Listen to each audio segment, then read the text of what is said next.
Ooh, ooh.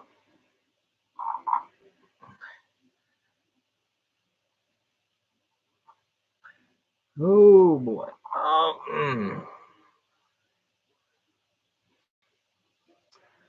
This light. Good evening, everybody.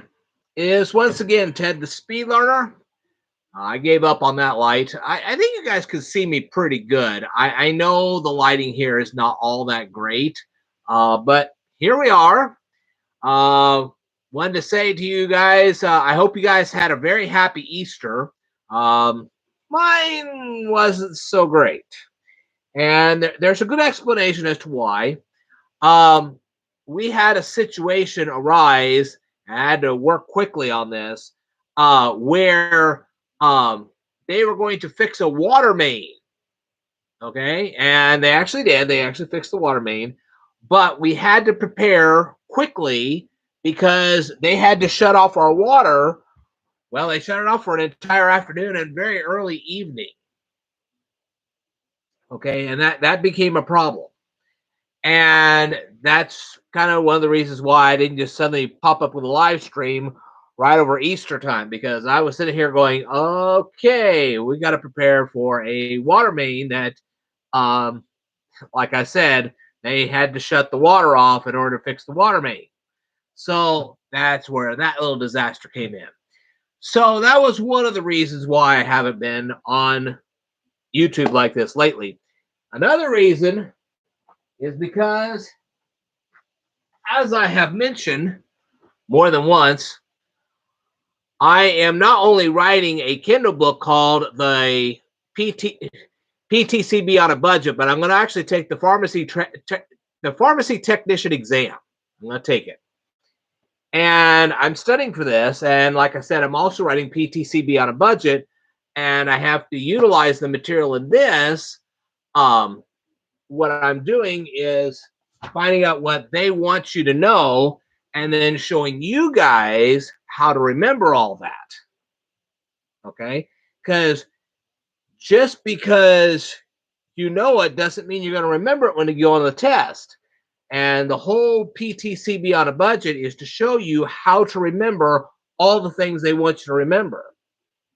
Okay, so what I do is I say, okay, they mentioned this in the book. This is what they want. I just say, okay, to remember so and so and so and so fact, whatever it is, like the Omnibus Budget Reconciliation Act.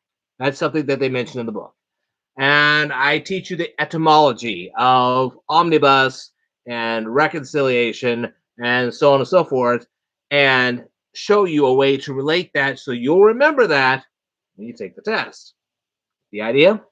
There's a bunch of history in there. I looked it up from various websites, referenced those websites, and said, okay, these particular facts that they want you to remember, this is what you're going to do to remember those facts. Okay. Now, as I have said, and I continue to say, if you are in the live stream, let me know who you are, because I have no clue as to who's in here. None. Okay. ILR SNC says good evening. Good evening to you as well. And I'm not sure who else is in here tonight. I'm sure there will be more people in this live stream. I guarantee it. A quick reminder to anybody who is watching this right now, if you have not read any of my Kindle books, they're all available. If you need links to them, let me know and I'll send them to you. My latest one is called Did You Remember Everything? If you have not read it yet, please do. And you can read those at your leisure. On with the live stream. Something was on my tongue. Yuck. Anyway. So, hours of work have been down a little bit. So, I've had more time to not only write my next Kindle book, but to prepare notes for a live stream like I've done here. And when they go back up, I'll have to not be here for a while, and next week they're going to go up. So, it's kind of one of those roller coaster things, up, down, all around. Also, I will have to start lawn mowing because the weather has started warming up a bit. We are going to have one more freeze, but then that's it. We probably will not have another freeze this year, so we get to mow the yard on top of everything else that I have to do. So my time is kind of limited. But there is another reason why I have not been on the air, and this happened this week. I actually ended up getting over 30 hours of watch time because of this, which I'm thrilled about the watch time. I'm just not thrilled at what they were watching. Okay. And I'm going to get into this.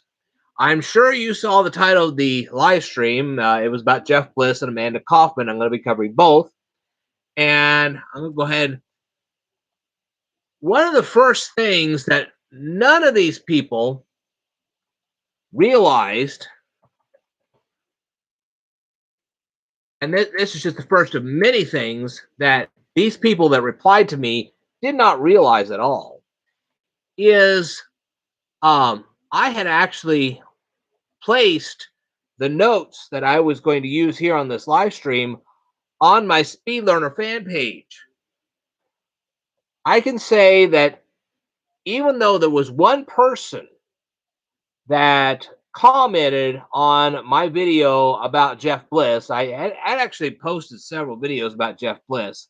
I didn't just post about Jeff Bliss, I also posted about Roman forms and honor challenges, homework packets, the whole 9 yards.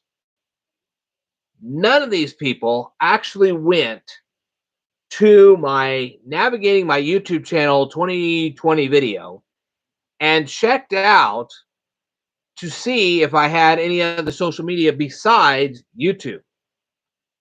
Because if they had, they would have found my Speed Learner fan page and they would have been able to read what I'm going to read to you guys tonight. So you guys got a sneak peek to all this. And the thing is that not only do I have a response for Jeff Bliss, but I also got a response sent to me about Amanda Coffman. And I got a response for that too. It's going to be interesting. And I bet you a lot of people are going to be watching here tonight and they're going to be sitting there going, you mean to tell me you had all this stuff available and you were going to present this and we didn't even know you had done this? That's called lack of observation. That is why I'm doing all this tonight, because every response that I got from the Jeff Bliss video clearly demonstrated, except for one person, none of the rest of these people that replied to me were very observant at all. One was. The rest of them were not. Had they been more observant, they would have caught a lot of this. Now then, so let me go through this response to Jeff Bliss, to those people who were responding to me after I responded to Jeff Bliss, and I'm going to try to augment their observation skills. And let's see. Okay. Bear with me on this. All right, so I'm going to read this to you. For those of you who have already read this, that's fine. If you have not read this yet, you can if you want. You can go to my Speed Learner fan page and go ahead and read this all you want to your heart's content. I'm going to read it to you aloud so you guys can hear it. All right. 7 years ago, things were very different on YouTube. There is no question about it. What YouTube is today and what it was 7 years ago is completely different. At that point, I was still in the partner program. That's just to show you how different it was. YouTube analytics was still in its infancy. I really couldn't tell at that point.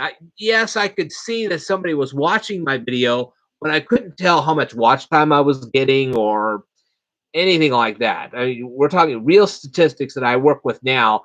I didn't know back then. And there was no way for me to know because nobody talked to me about it.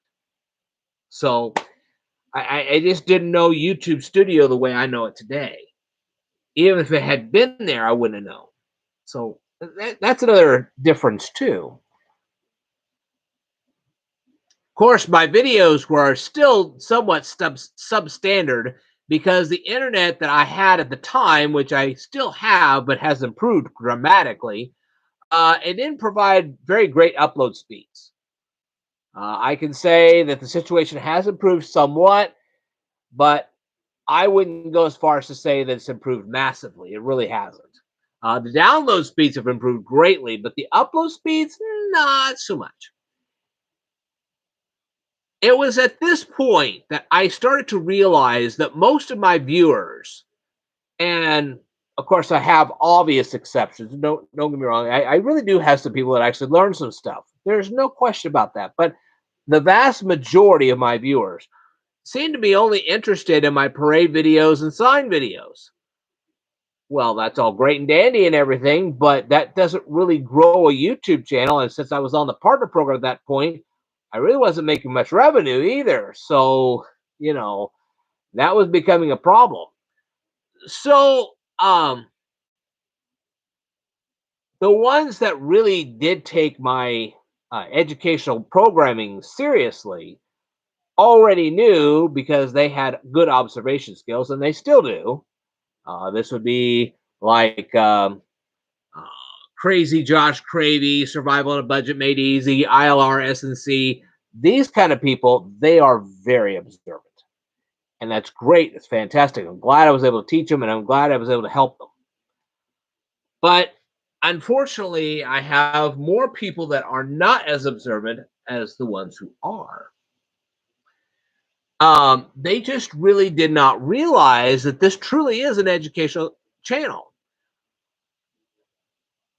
So there were nights that I would be sitting there going, I wonder how many people have actually learned a lot from me. It was I knew people were learning, but I didn't think that was that many. And I'm sitting here going, how am I going to find out how many people are learning from me and exactly what they're learning? So if I was an actual real live teacher, okay, and I was teaching a class on a regular basis, I might give my students a pop quiz or a full blown test or something like that to see just how much they were learning from me. But as being a quote YouTube teacher, I don't have those options here. I really don't. I wish I did, but I don't. So I had to come up with a more creative way to find out what my viewers were actually learning. Of course, at that time, we could practically monetize just about anything. Of course, that's not the case anymore. Um, so I thought, okay, we can run a test on my viewers, we can monetize it, and as it gets views, ratings, or whatever, we'll make some money off of this at the same time, which would be a good benefit to me. Um, so, like I said, this was before YouTube changed all its rules, and now YouTube is more like Disneyland instead of the Wild West. I don't know if anybody's ever seen this or not, but that's exactly what it is. All right, so I decided to reply to various videos. Now, I had to choose videos where I knew a bunch of stuff that these other people didn't know to see if they would be as observant as I was when I critiqued the video. And not all the videos that I uploaded at that time were critique videos. Some of them were very educational, some of them were still parades, that kind of stuff. But there were videos that I thought, well, would finally become popular. People would watch them. They would debate me on this stuff. Fine, great, fantastic. We'd have the ultimate test. So, what video did I pick to critique? Well, I picked several, but this one really kind of stood out. I was perusing through YouTube, and I'm now going to put the link right here in the comments section here. And I'll actually put it in the description box of this live stream when this live stream is over. But there you go. This was the actual Jeff Bliss video. Now, I'll go ahead and speak further here. I watched the whole thing, and I was horrified by what I saw. I really was. But the real horror was actually yet to come. Okay. The real horror came when I actually recorded the video and uploaded it to see what people would write back to me. All right. Now, I knew some of these comments would be negative. YouTube's notorious for that. But I didn't realize that every single comment that I would get would be so horribly negative. I had no idea. And as I uploaded one video after the next about Jeff Bliss, I thought, well, I'll adjust my arguments in accordance to what they were saying on the comments. But it didn't seem to help very much. The main theme back 7 years ago was Jeff Bliss is right, you're wrong, don't say anything else. What kind of a debate is that? It's not really. So anyway, let me go on here. Many of the people that actually commented to me 7 years ago thought Jeff Bliss was a hero. Of course, they can't be more wrong, and I'll demonstrate that here tonight. The first thing is that, and I had to finally apologize to Jeff Bliss about one thing. It never occurred to me, and I had to sit down and really think about this. He never was taught about Roman forums, honor repost challenges, how to create an effective debate. He was not taught anything about research or anything like that, and for that, I do have to apologize because I never took that into consideration when I first uploaded these videos. I never thought about maybe he didn't know how to do a whole bunch of research or whatever, and for that I had to apologize. But the rest of it, I'm not going to apologize anything for. I tell you, another thing that I knew that Jeff Bliss did not know, and apparently a lot of these people that tried to debate me did not know either, is that if you're going to formulate an effective argument for your position, you may want to get to know the person you're debating, because if you don't, you could land into a debate that can humiliate you. I found this out when I tried to debate James Patrick Holding. I was way out of my league, and my arguments were basically thrown in the trash, to be quite honest. So I know what it's like to be on the receiving end of a true academic scholar. So when you're trying to debate somebody, you might want to get to know who they are so you can formulate the best effective argument that you can come up with to hopefully win them over to your side. That's just something I knew. Of course, I also knew about Roman forums, honor repost challenges. I also knew about the Italian Hall disaster. Now, anybody that has ever read about the Italian Hall disaster knows that this is where they came up with that law that says you cannot shout fire in a movie theater. Because if you do, and there is no fire, well, in that particular case, a bunch of children perished because they were trampled. You can look that up for yourself. A bunch of children were trampled until they were gone. They were literally they perished right there. All because nobody checked to see if there really was a fire in the movie theater, and nobody checked the credentials of the guy saying that there was a fire. Nobody checked that. Maybe if they had done so, that tragedy would have never happened. Now, I see that we have another person on our live stream. Thank you for stopping by. Let me know who you are. I'd love to hear from you. Anyway, let me continue. So, like I said, I'm more fortunate, apparently, than the people who originally commented on my video 7 years ago. And I'm apparently more fortunate than Jeff Bliss was. My teachers actually did teach me how to do research, and they taught me honor repost challenges. They taught me observation skills. Had I particularly faced the same situation that Jeff Bliss faced, one possibility is that I would have researched high school packets and formulated a full presentation, and then I would have gone to the school board with this teacher and I would have presented my case about that. Or I would have sought out somebody who had much higher credentials than myself, and I would have allowed them to make a presentation against the teacher and not relied on my own freaking credentials. Okay.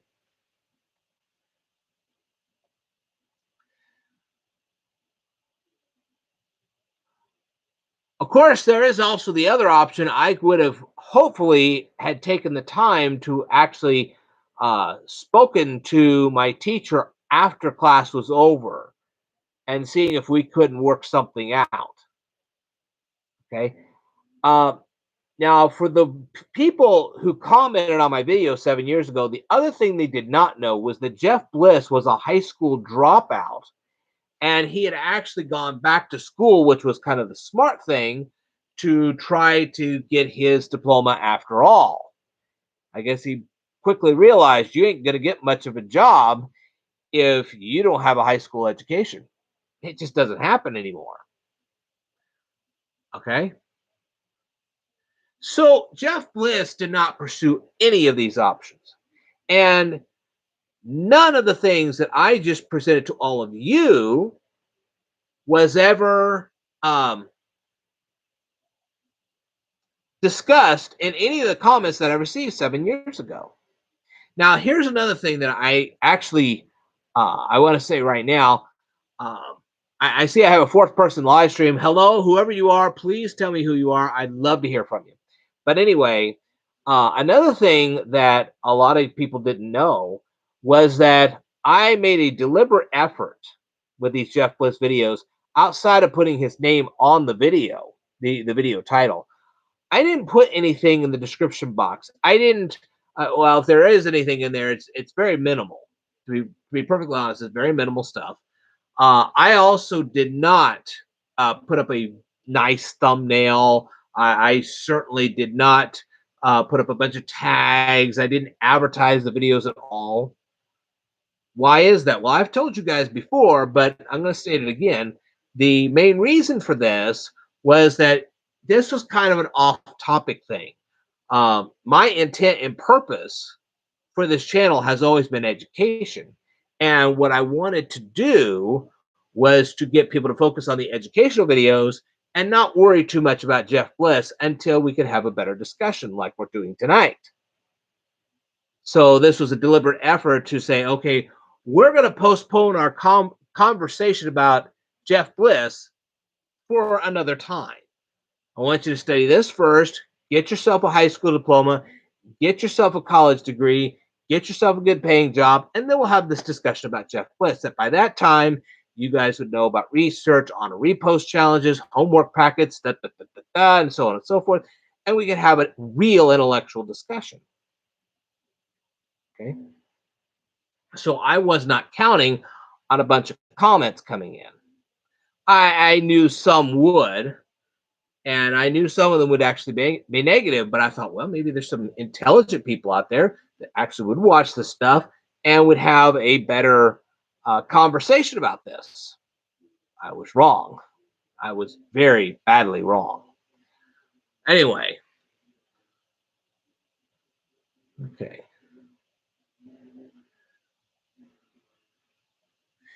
So, what did Jeff Bliss do? Well, instead of consulting with his teacher privately or making a presentation with a school board or actually consulting somebody that was smarter than himself so that he could probably or possibly even get something worked out with his teacher, he decides to just get up in the middle of a class and throw a tirade. My teachers would have found this unacceptable. And I tell you what, if you threw a tirade like this at a job, you would be immediately fired. That's not a joke, people. You would be fired immediately if you threw a tirade like he did in the classroom. You just wouldn't do that, period. And I'll tell you what, in college, you do that and you can get kicked out of your class and lose your scholarship and lose any chance of going back to that college. And who knows what college you get into after a tirade like that. Probably not a good one, I assure you. Now, the next thing I wanted to state here is that people have been saying to me, and they said this 7 years ago, and they said this to me recently. Well, what are your qualifications? How qualified are you to stand there and make a presentation like this? Well, the thing is, not only do I have a high school diploma, that's part one, but I actually went to a technical academy and got a certificate after 2 years of studying COBOL, which is the Common Business Oriented Language. I got a technical certificate that says I can do that. But also, I actually attended Richland Community College on a Pell Grant. When the Pell Grant went bye bye, I had to leave. Okay. And the reason why that happened is because I ended up getting a full time job. And when you get a full time job, Pell Grant don't pay so much, if at all. And so, therefore, I lost my opportunity to continue on with my education. Besides, when you work a full time hours the way they were working me, I was hard to get any sleep. You can't study and not sleep at the same time. It don't work. Not too well. You will flunk out of your classes. Pretty bad. But anyway, after I got finished with my COBOL training, okay, which involved in-depth knowledge of English. Okay, welcome to my live stream. Please tell me who you are. I'd like to hear from you. Not only did that involve good English training, but I've had knowledge of accounting. You have to know about accounting because you're writing COBOL programs to process accounting information. You have to have good mathematical skills because you can't do accounting without mathematical skills. And you have to know your computer technology like the back of your hand because you're operating an NCR mainframe. So you have to have 4 different criterias to actually operate COBOL. Now, I also programmed in GW Basic and Visual Basic at the same time. Well, not at the same time. Scratch that. GW Basic in high school, Visual Basic when I went to Richland. Okay. Now that we've clarified all that, I think that qualifies. But even if that did not, it wouldn't matter because I actually took those skills, those COBOL skills, out of high school, out of the technical academy, and then on my own, I learned 23, 23 chapters of Wheelock's Latin all by myself. I learned 11 books of Euclid Elements. I have clearly demonstrated this all in my YouTube channel. I have learned 2/3 of calculus all by myself. I have also learned HTML all by myself. Nobody helped me with that. And I could go on and on and on. I'm a speed reader and a memory expert. How many more qualifications do you need? And now I'm studying for this pharmacy tech license. I pass that. That should be real qualification, especially if I get a high score, which I know I will. Man, how many more qualifications do you need? Well, I don't need any more. So, knowing all that, and a lot of these people, then they watched my videos or whatever, they didn't bother to check any of this out. They also didn't notice that I had actually made from my YouTube channel, um, if you take the whole thing as a whole and not just the individual parts, you find that I have literally become the direct competitor to Common Core. They didn't realize that. That's how unobservant they are. So let's go on here.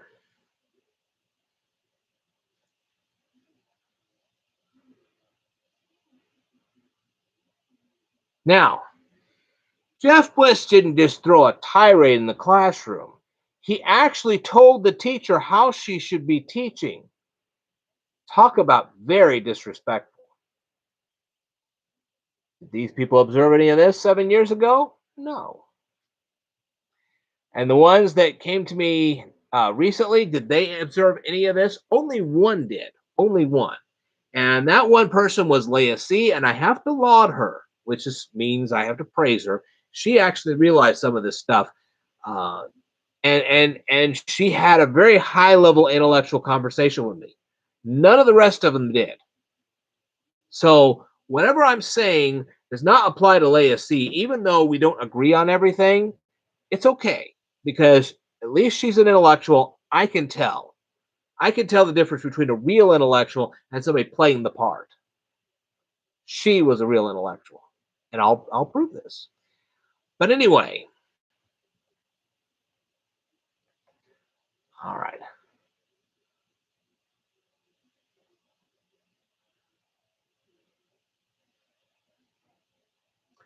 So we now know that Jeff Bliss had expertise in nothing, absolutely nothing. He could have sought out expertise if he wanted to. He did not. So that automatically disqualifies him from making any speech or tirade or anything. Okay, he could have sought out many options, but Now, on the other hand, I also have to say that I had to agree with Jeff Bliss that this teacher was not teaching very well. But we have to take two other things under consideration. And this is something I never heard in any of the responses that were sent to me. Never. Okay. One is, did this teacher actually believe that these high school packets could do all the teaching for her and she didn't have to do anything? We don't know. We don't know how she was taught or trained, whether she believed all that training or not. I just don't know. And the only way we could ever know that for sure is to ask the teacher. Or was it a situation where the teacher was told, if you don't use these high school packets in this specific way, then what's going to happen is you're going to lose your job and your health insurance and your teacher's license. That would be a lot to risk. I promise you that would be a lot to risk. And I don't think that teacher would ever risk that much just to stand up to high school packets. Maybe, I don't know. But none of this was ever discussed in the responses I got 7 years ago. And much of what I just said was never discussed in my most recent replies. Okay, none of this, which really has taken me by surprise. They didn't discuss the Italian Hall disaster. They didn't discuss honor repost challenges. They didn't discuss what the teacher had been taught, whether she actually believed in this high school packet thing or not. None of these things. It just wasn't discussed. And if it had, it would have been much more enlightening conversation, but it really wasn't. And so I'm sitting here going, okay. But anyway, let's see.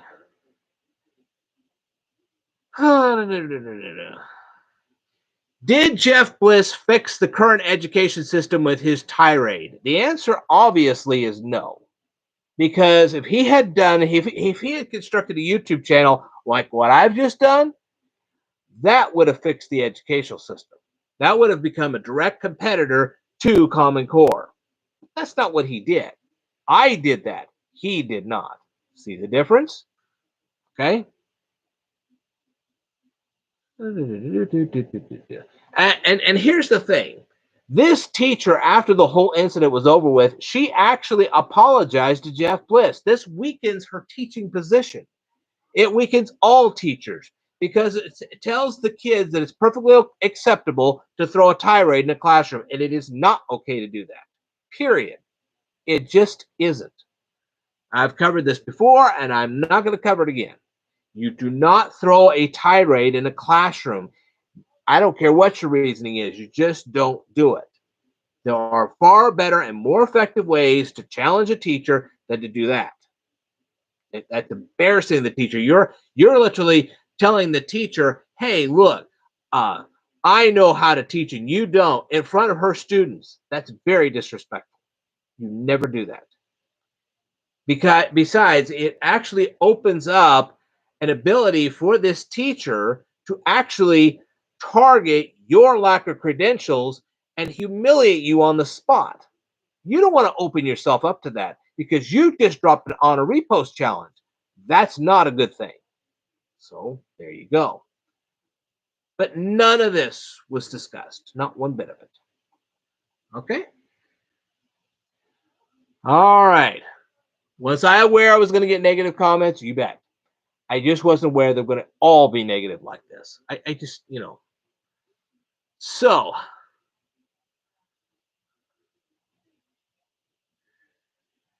So did anyone who watched my response videos conduct any research about me or what I thought about high school packets or anything like that? I have to say only one ever did, and that was Leia C. She did, the rest of them did not. Not one of them. Okay.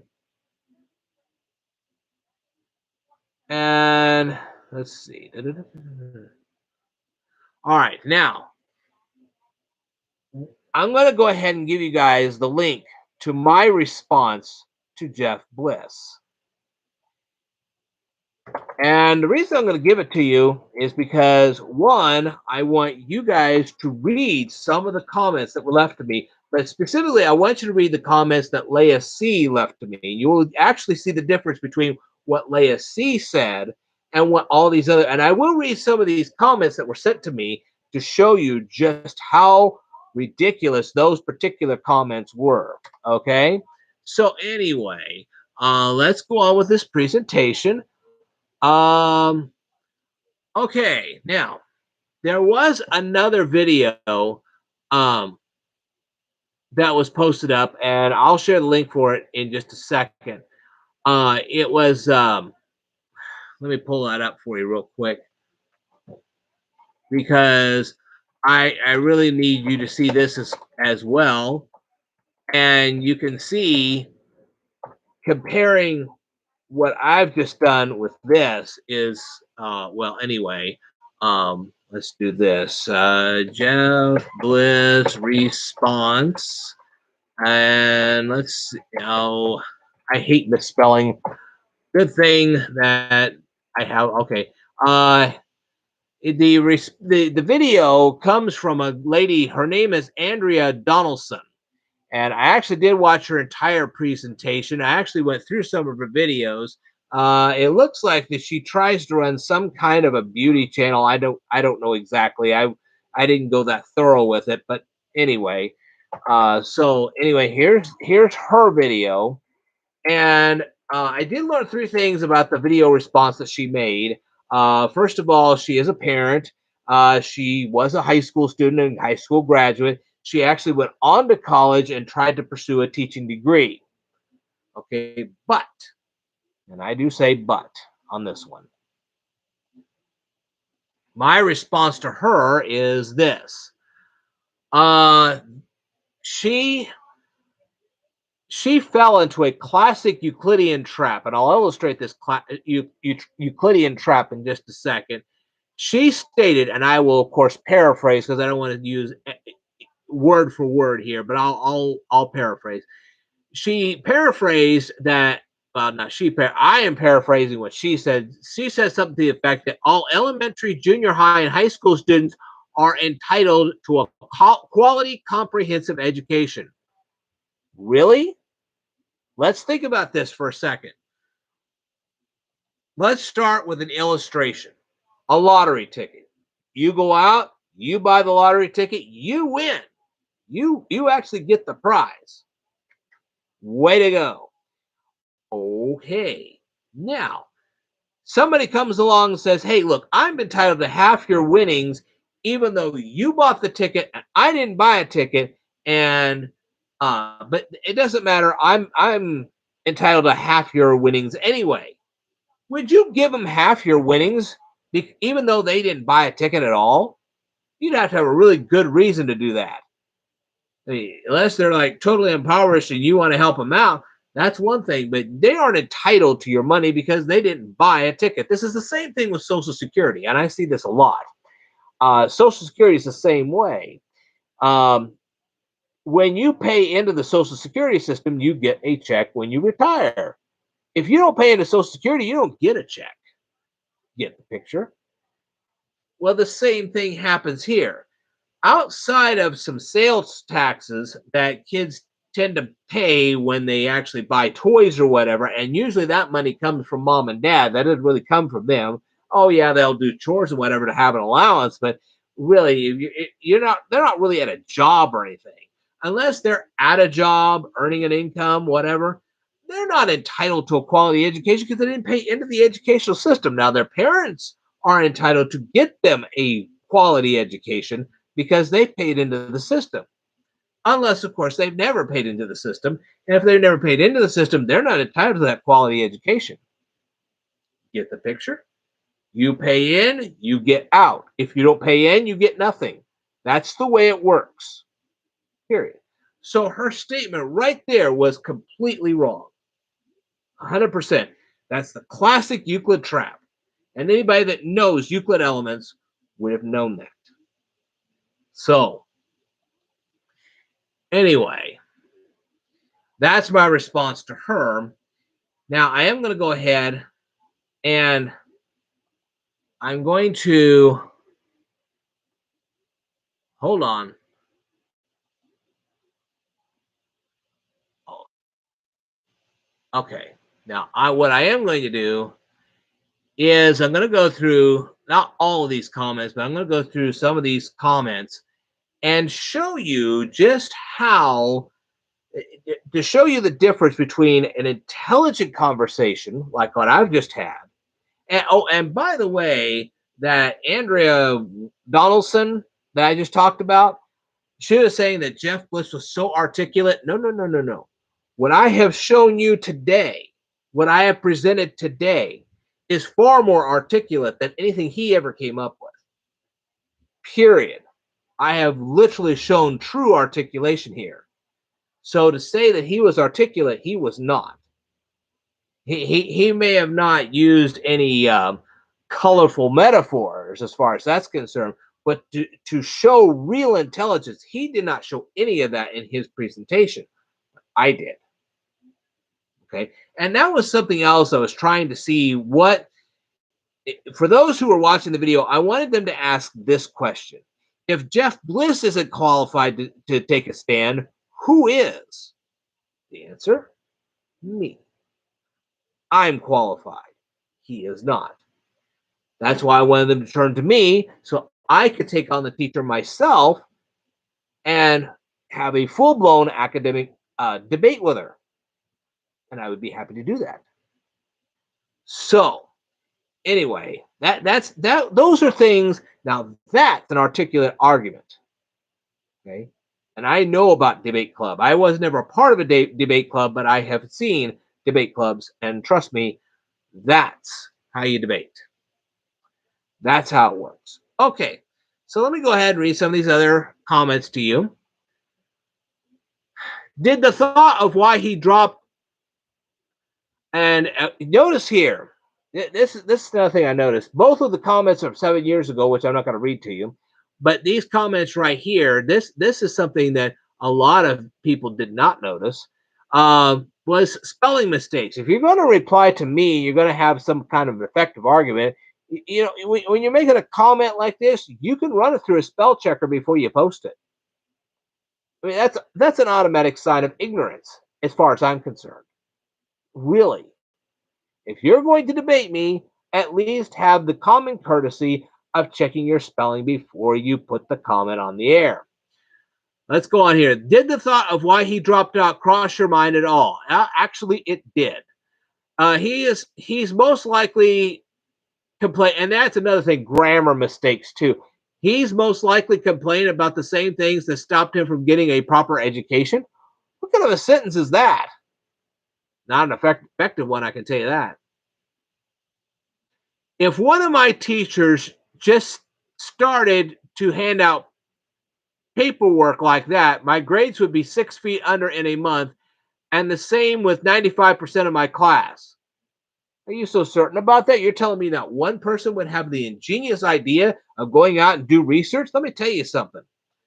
When I was in accounting, and it was accounting 201, it was when I went to college.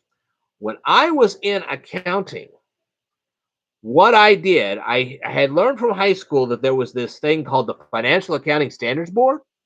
And what I did is I actually looked up their FASB statements. That's because FASB is the acronym for Financial Accounting Standards Board. And I looked up their statements and I began to read them. Well, when I was in Accounting 201, I quickly realized that the teacher that was teaching the class wasn't teaching out of the textbook that we were given, or bought, as the case may be. Instead, he was teaching from the FASBs. And when I realized that, I did some research on it to try to pass the course. Of course, the teacher, we actually confronted the teacher on this, and the class was canceled, and he lost his money, and I could go on, but that's a whole nother ball game. The point is that I was ingenious enough to figure out what he was doing, and I tried to compensate for it. So to say that 95% of your peers wouldn't do that, I think no. I think some are a little smarter than that. Just because you can learn without much help does not mean everyone else can. That's also a lie. Most people can do what I can do because I show them how to do it. I am one that's setting the example. I am one of those people that's actually setting the example. And so if you're having difficulty, you could always talk to me and I will help you until you achieve your goal.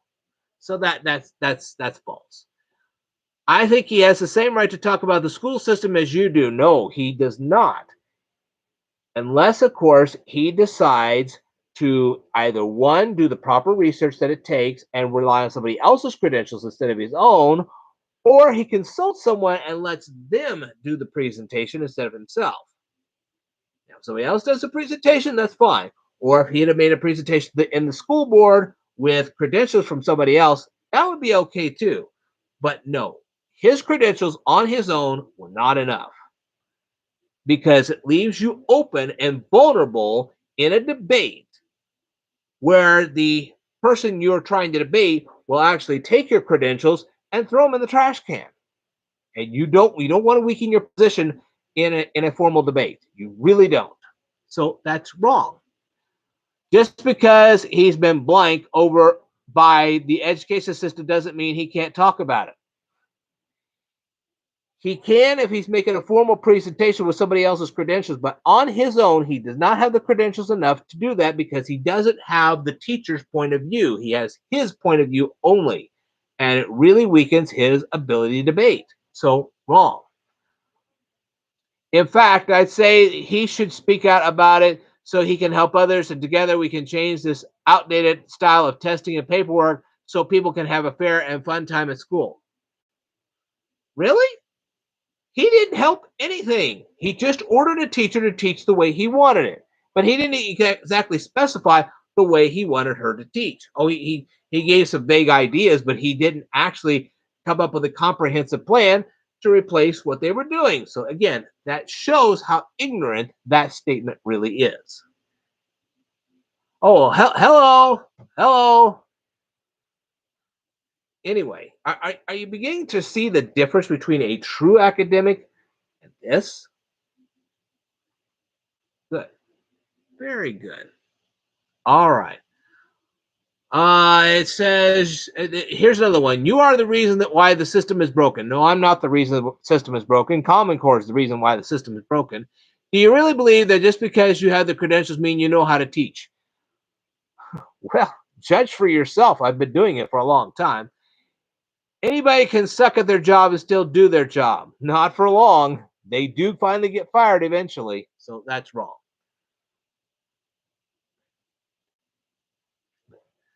You only have the right to the opinions you can argue for. For you to think he doesn't have the right to criticize something is limiting the man's right to free speech. No, it's not limiting his right to free speech. It is causing him to it is forcing him to have a better argument. That's what it's doing. we are accredited our rights when we are born in this country.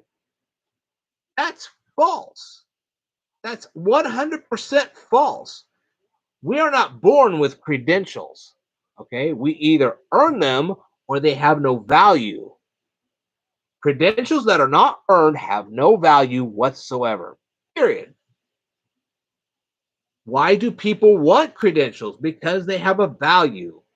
Duh. This is the kind of ignorant comments I get a lot here. So you, sir, are wrong. No, I'm right and you're wrong. Consequences can exist, but the right to choose is always present, and you can't speak for that. Yes, I can. And I just did. All right.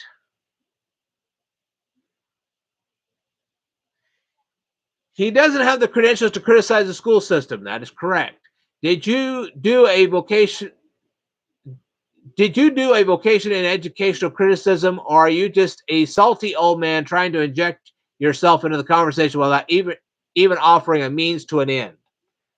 Think about this for a second. The main reason I put this up in the first place was to um, see if anybody would discuss any of the things that I mentioned at the beginning of this live stream. They didn't. It was a trap to see if they would actually bring any of these things up. They didn't. I knew they wouldn't, and they didn't. They fell right into my trap. Okay. Let me make this perfectly clear, computer nerd. You don't call your opponent a computer nerd or any other type of name that's inappropriate and wrong. Boy, these people don't know anything about debate classes. You went to a school that caters to, let's just say, high-functioning individuals. How do you know what school I went to? Have you ever asked? This was most likely a well-funded institution with excellent teachers, and this kid, you don't know that. You don't know how well-funded we were. Matter of fact, if you're going to base it based on the buses we had to ride in, you might have a slightly different frame of mind there. Our buses were, well, let me put it to you this way. We had plenty of air conditioning in the wintertime and plenty of heat in the summer. Does that answer your question? This kid went to a poor school in the South with teachers who don't give a blank. You are not qualified to give your opinion on this school because you have no idea what you're talking about. Oh, yes, I do. I have a lot of idea what I'm talking about. So, wrong. So, are you seeing what I'm talking about? Now you're getting it. Okay. Stupid guys drop out does not mean you don't have the right to distinguish what's right or not. You can figure out what's right or not, but to challenge it is a different story. He did not have the qualifications at the time to make such an honor repost challenge, but he could have relied on somebody else's credentials, or he could have found somebody who did have those kind of credentials. Either way, it would have worked a lot better. All right. The level of narcissism this man possesses is crazy. She's not even addressing me. She's addressing somebody else. I don't know who in the heck. His whole argument boils down to I'm better and disagree. No, I'm better qualified, and I have proven why he shouldn't have done what he did. Credentials are meaningless, though, because you see, without credentials, you can't place a value on credentials unless they're earned. True wisdom is something far deeper than education. Who taught you that? You can have all the knowledge in the world, but without understanding nonetheless. Well, when it comes to Adolf Hitler, I have to agree with you. He had a lot of knowledge, but he didn't have much wisdom. I'll grant you that. But that's has nothing to do with Jeff Bliss whatsoever. So, woo, another one bites the dust on that one. But this response really went. I had another one that said you should go. This was a different person. He said you should go live in China instead of America. Why? Why? That nothing about what China has that the United States doesn't, or anything like that. That's not even an argument. Good grief! You sadly lack the wisdom to understand what I'm trying to say. No, I don't lack the wisdom. You just aren't saying anything constructive here. I'm far more proficient in the field of philosophy than most anybody due to many years of intense mental training. Well, my first thought is, if you went to school like that, let me tell you something. Philosophy is the only thing you have. You're going to find yourself on unemployment real quick because unless you write some best-selling novels, you're not going to make any money off philosophy. It's nice to study philosophy. I have no problem with it, but if you're going to try to make a career out of it, you're going to be starving real quick. I've trained my mind to be by far the deepest mind out there. How do you know? Have you compared it to anybody else's? I have thoughts so deep and profound that no one outside of myself and a select few of my peers can understand them. then you're not very articulate. You can't make a decent debate. It's quite sad that I can't explain these concepts to you. Well, you could try. You made it sound like you were quite the logical person in this video. Yes, I am. But I fear you lack the necessary credentials to understand or properly interpret the messages I'm attempting to portray. Well, you haven't given me any message to interpret. Despite all attempts to reason with you, you haven't reasoned anything with me. I've concluded I'm just a better human being than you in every way. Well, you can conclude it all you want, but that doesn't prove anything. With my far superior credentials, you haven't presented any. You just said you were good at philosophy. That doesn't match all the analytical stuff I just showed you. Come back in a few years when you grow up. Oh, I'm quite grown up. It's you that doesn't seem to be growing up. And I'll try to explain it again. It's a shame you lack credentials to understand me. I don't lack any credentials at all. Oh, and then it goes on. You're just butthurt. I'm better than you. Me being far more logical and intellectually capable. And see, again, we're dealing with this grammar again. You're just butthurt. I'm better than you. Okay, you should have put a period after butthurt, and you could have said I'm better than you. Me being the far more logical and intellectually capable individual angers you in your feeble mind. What's that? That has nothing to do with what Jeff Bliss was saying. Woo! So, okay. According to your credentials, is what gives you the right to criticize the situation. Here, that's another round of bad grammar. So I should wait until I graduate to get my credentials and then criticize the teacher that she doesn't teach correctly when the students studying in her class find their dreams shattered due to lack of motivation, experiments, involvement in the subject, and there is no point in criticizing the teacher for a lack of involvement. You have several options. One, you could have made a formal presentation to the school board. You could have dropped out of your current school and gone to a different school. You could have pursued a GED and then showed up the teacher. You could have consulted with another teacher and had that teacher challenge this one. Lots of options, just you didn't pursue any of them. Okay. Oh, and I like this one. I'm a data science master's graduate. Ooh. So what? I mean, I don't see any papers or nothing. I mean, I just have to take your word for it. I mean, I actually have produced. I didn't have to show my documentation. I have literally shown what's in my mind right here on this YouTube channel. So you should be able to know quickly who I am and what I'm all about. You are a college dropout with a technical degree, which he doesn't mention. So that means I have the credentials to tell you that you don't have the credentials to tell Jeff that he should have the credentials to say what he said. Well, you don't have good grammar. You should have separated all that. I recommend you take down this post. You can recommend it all you want. I'm not going to. As a matter of fact, I just did this live stream. Anyway.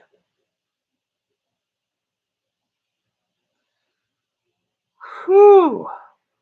I could go on and on. Gumvro. I don't know who that is. Oh.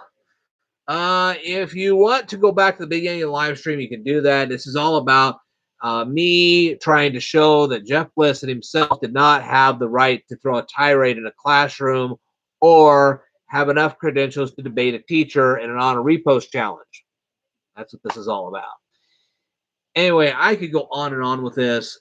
As you can clearly see, these are not the kind of responses from true intellectuals. Leia C was the only one who gave me enough of a presentation to work with. Okay, and even though we don't agree on everything, at least I'm able to present a better argument to her than I was to any of these other people. These were dumb responses, every last one of them. I'm sorry, but they were. We're only going to read one more response today, and it has nothing to do with Jeff Bliss. This time, we're going to go to another video This one involved Amanda Coffman. As you guys all recall, Amanda Coffman, I did a video response to her. She is an actual teacher. She did a much better response with the school board than what Jeff Bliss did when he threw his tirade in the classroom. Anyway, but I did have to acknowledge one mistake that she made. And I get this. Okay. This response is going to go out to Kate Ritchie because she decided to critique what I said about Amanda Coffman. The first thing she said to me was, blank, you nutcase. What's that? Why isn't this a proper critique? Because she's not saying I have proof to the contrary of anything you actually said in the video. She's just saying, hey, I don't agree with you, so now you have to be silent. That's not an argument. Anyway,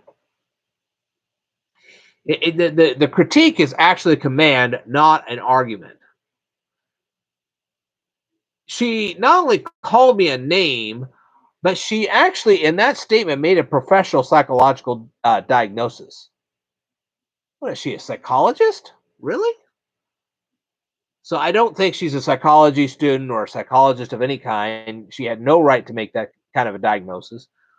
Okay, so here's another thing.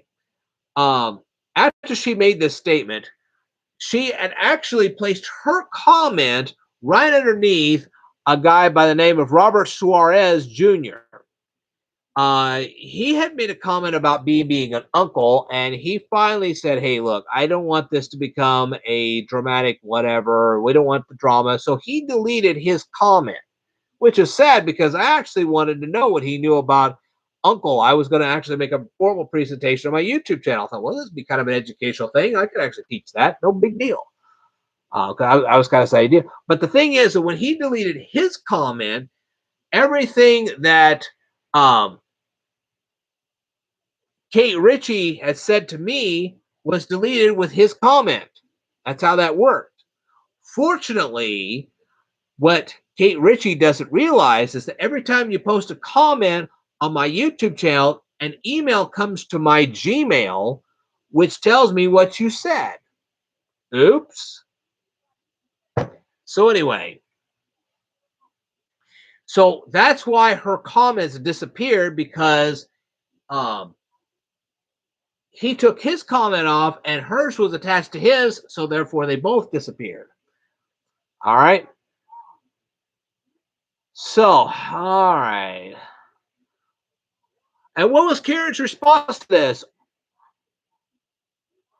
Overly respectful of this man's behavior, but I understand why. Again, she's not addressing me. She's addressing Robert Suarez Jr. So, no bonus points for her. It wasn't long after that, she said the following. I must have hit a raw nerve as you deleted 2 of my replies. You didn't hit any raw nerves yet. I wasn't really pleased by what you said, but you didn't really hit any raw nerves. Okay. All right. Let's see. So what happened next? She commented to Frostfight 8712, and what did she say to him? This is an explanation analysis posted in relation to this man's behavior. No, it wasn't. He is the interesting factor in this debate, but this was deleted. No, none of that was deleted. You just didn't write it. I'm sorry to say nothing she said in this statement was true, except that her first 2 responses were actually deleted by Robert Suarez Jr., not me. Okay, so what did she say next? I take it you read my replies before they disappeared, as there was no disrespect in them. No disrespect? You called me a name, you made a professional psychological diagnosis, and you had flat out insulted me.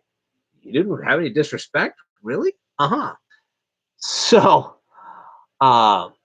just a factual analysis, my friend, and no malice intent. How can you say that? You can't. That's a total lie. So, what did I reply to her at long last? I didn't reply anything at first, but now she was getting on my nerves. I finally went ahead and said something. I said, well, don't worry. I'm a patient person. It takes a lot to offend me, which it does. But for those who somehow succeed, they meet the fate of the first person I discussed in my most recent live stream. And wait until you see what I do about the meme that I saw the other day. You'll see that on my next live stream. Okay. So I was trying to tell her, look, um, I'm not really particularly ticked off at you right now. If I was, then I would put you on my live stream. Okay, which I'm doing right now. So what was her reply to me? So you did read my replies and you did delete them. No, I didn't. Robert Suarez did.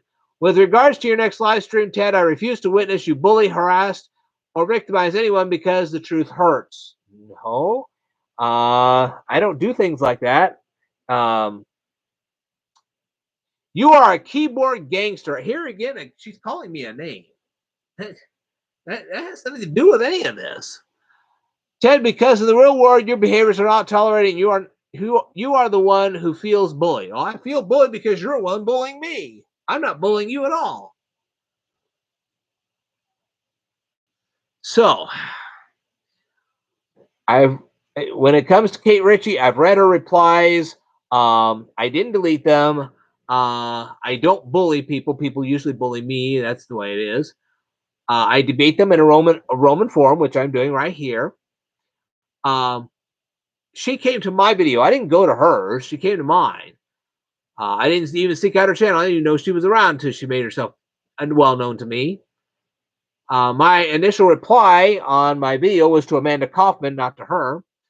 I don't victimize people. Somehow you've managed to victimize me. You've bullied me, harassed me, and treated me like dirt.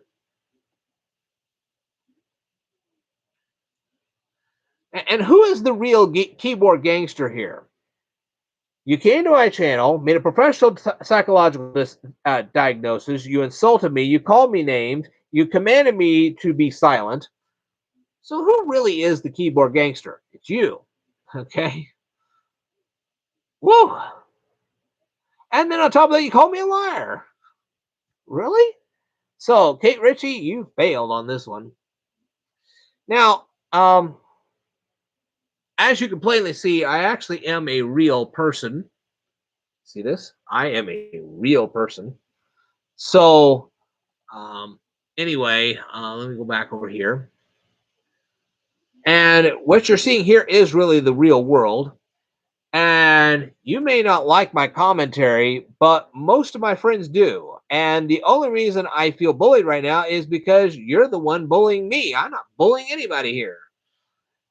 At this point, some people would do the honorable thing and hang their heads in shame and walk away. But I seriously doubt that's what you're going to do. So I'm going to see what your response is to all this. And if I get another negative response out of you, which I might profile on my YouTube channel, quite honestly, I will. If it gets bad enough, I will be forced to block you. I don't want to do that, but I'll do it. Because that would, to me, would be the real life equivalent of holding my head up high and walking away. Because I have the qualifications to do this. All right. So my final response to Kate Ritchie is, I hope you have happy unemployment, because that's where you're going. You really are. If you do this to other people in real life, that's where you're headed. Okay. Woo! What'd you think about all that, huh? Yeah. Anyway, I will reply to another. This was a meme I found, and it was really stupid. It literally stated, and this goes along with the rest of this. It stated something. I think it was. I think the statement was. Let me see if I can pull it up here. There we go. Oh yeah, there we go. Okay, the statement was that modern day banks in 2020 were able to successfully collect over $30 billion from people that had no money. Now, I want you to think about that for just a second. The banks were able to collect over $30 billion in 2020, in the year 2020, from people who had no money. How did they accomplish this? This is the ultimate Ponzi scheme I have ever seen. I was laughing my behind off when I read this. I was like, wow, these guys are so talented. This is better than any pyramid scheme I've ever seen. I want in on their action. If they're able to get money from somebody who has none, I want in. I really want in on this. But you know how that goes. So as you can plainly see, this was, yeah, right. I replied to this to tell them the flaw in their logic. You should have seen the awful things they sent to me. Oh my God. And then they blocked me on top of that. First, they treated me like a dirt dog. Then they blocked me on top of that. That is not intelligent at all. There was no intelligent conversation whatsoever. So if you ever see that particular meme, just laugh your head off and walk away. It ain't worth it. I went through it, and I tell you what, that was dumb. Anyway, this is the last time I'm going to talk about this. If somebody replies to me after this, I'll give them a week to go ahead and reply, and I might respond with written comments to that. I will actually post a link to this on every one of my Jeff Bliss videos, every one of them, and I'll let them come to me and watch me do this. And I'm sorry I had to put you guys through all this. I really do, because I wanted you guys to see the difference between an intelligent conversation and this. This was just not intelligent at all. And so, for every single person that replied to me, both on Jeff Bliss and now this Amanda Coffman, outside of Leia C, which I'm going to exclude her because she did give me a proper response. You can read it for yourself. It was beautiful, it was brilliant. Okay. Slightly erroneous, but still brilliant. I have to give her, I have to laud her. She did a good job in replying back to me. The rest of them, I give every last one of them. The rest of them, outside of LAFC, the rest of them, I give them all an F. All of them. They flunked. They should hold their head in shame and walk away. Of course, they probably won't, but they should. But anyway, I'm going to give them a week to reply. If I continue to get negative comments, I'm not going to reply after that, except if they send me a video response. If they actually get on the camera, like I've just done, and give me a counter argument that's strong enough to defeat my arguments. And I know they can't do it, so there you go. But anybody after that, you better give me a video comment, or I'm not even going to reply to you. This is over. Anyway, this live stream is not over. I have to take care of some personal business, and I'll be right back. So stay tuned. Don't go anywhere. I'll be right back. I promise. I literally promise I will be right back. Oh.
Welcome back, you crazy kids. I'm glad you're still here. Woo! All right, now. Anyway,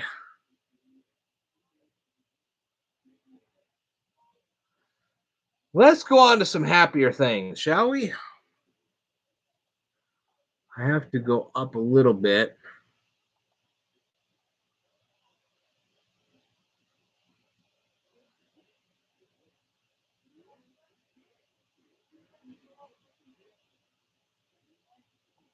Hold on.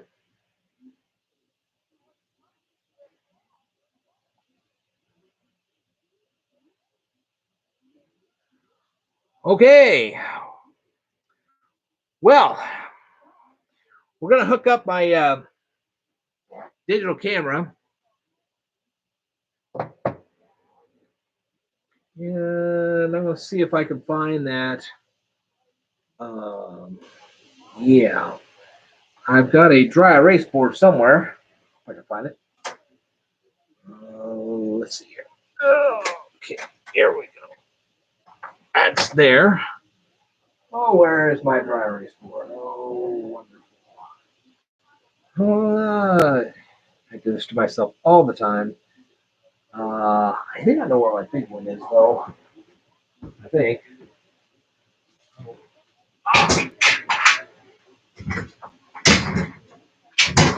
Oh! Golly, I make a lot of noise. Okay. So.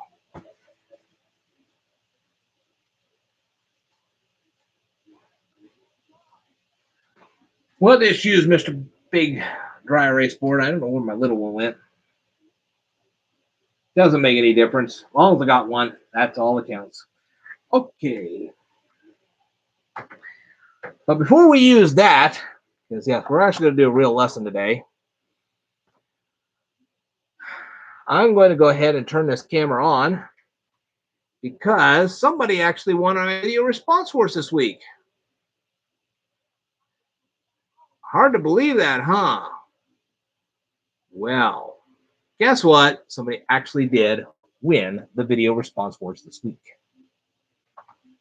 And I think the person already knows who did it. And let's do that. And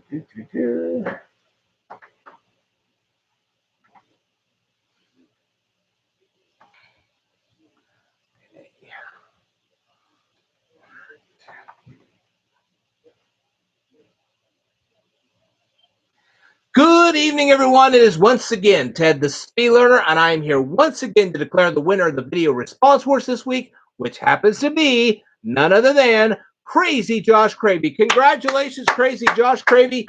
You are the winner of the video response awards this week.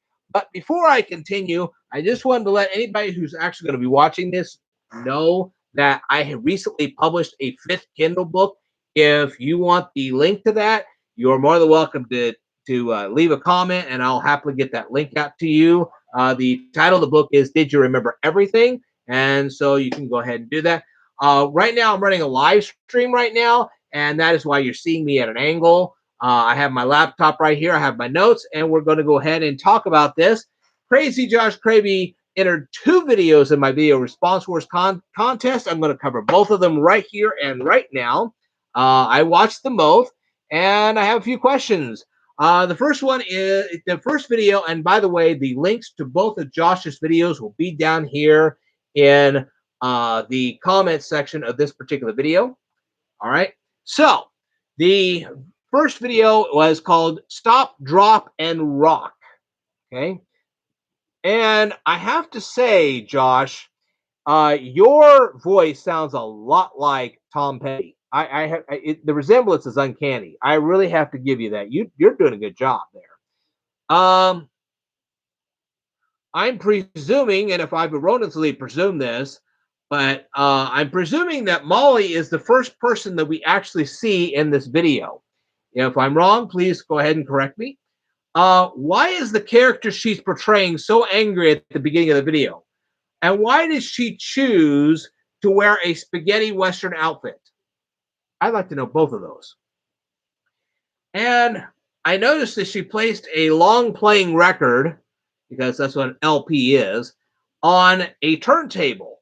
Uh, what was the what group did that long playing record come from?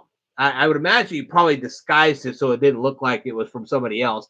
But where'd you get the long playing record from? I mean, what group was it? I don't know.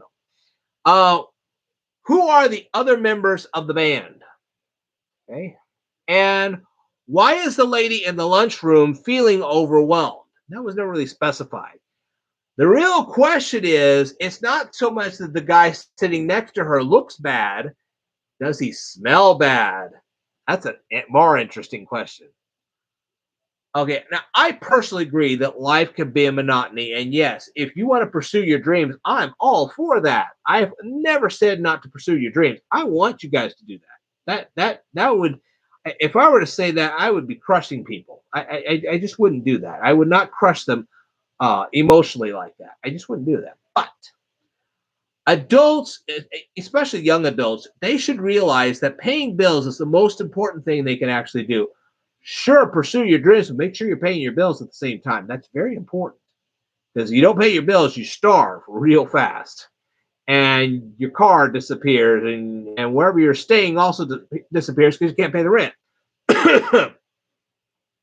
So it's very important to always pay your bills. I always say keep your eyes open for unique opportunities, but don't pursue them until you know that the opportunity isn't a mirage. Some people say, I got this incredible opportunity. Are you sure? If you're sure, pursue it with everything you can. Pursue it with great vigor, but make sure that it doesn't leave you empty handed. Very cautious there. I'm all for finding a good time. I love it. Okay, I've sat there, played video games. I've searched for looking for Lincoln signs, so I know what a good time is. All right. So having a bread and butter job as a backup isn't a bad thing. Make sure you can still back your finances up, even if you go pursuing a good time. Please pursue the good times, but make sure you can back your stuff up. That's important. So, anyway, one other thing I would not exactly recommend walking in the middle of a street, especially if that street is busy. I know that particular street wasn't all that busy, but I tell you, there are lots of streets out there that are very, very busy, and I wouldn't walk in the middle of them, especially in rush hour. That would just not be a wise idea. And there's that potential that you can be splat, and I don't want you splat, so there you go. Anyway, you also did a video called Drop the Quarantine. By the way, you did some great singing in both. I'm actually glad that the Peach Pit gave you permission to make your parody. Hey, good job. I'm thrilled. I'm sure that lots of people actually believe that the virus wouldn't leave Los Angeles. Boy, were they ever wrong. They thought it wouldn't even leave Washington State, but it actually did. So yeah. I can only imagine how much financial hardships you and your friends have encountered during this pandemic. For that, you definitely have my deepest sympathies. I have been feeling it too. Trust me, everybody's feeling this. So yeah. Uh, also remember that those particular stimulus checks that you keep getting, and people don't. A lot of people don't realize it's not. Some people do. A lot of them don't. They're being paid by tax dollars, and guess who pays those taxes? Well, you and me. When we go to work, we pay the taxes. That's how that works. So just something I'm sure you probably realize it. I don't know if somebody that's watching this video probably does not, but just want to let you know. Anyway, what were you measuring? You were measuring something in the video. I just want to know what it was. This particular video reminded me of the television show Friends. So you definitely keep up the good work. All right. I want to thank you very much for watching this particular presentation. Once again, congratulations, Crazy Josh Cravey. You have won the Video Response Wars contest. Keep up the good work, and I'm looking forward to your future videos. I am Ted the Speed Learner. I will tell you more in a future video, so I'd like for you to stay tuned. Woo!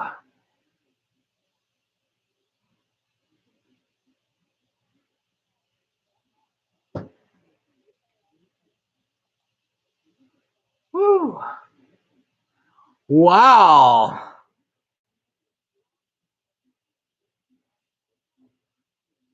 Well, I don't know who Nick Trick Productions are, but oh well.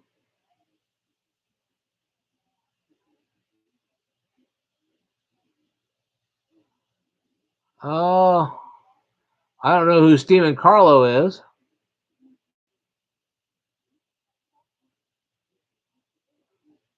Ah, Clint Crafting has written me. Thank you. Hmm.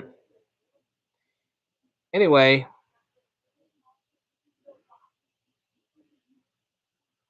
well, let's get back to this. Do, do, do, do, do. All right, I promised you guys a lesson. I know that Crazy Josh Cravy's been looking forward to this, and I know a lot of other people have been looking forward to this as well. Let's go into this.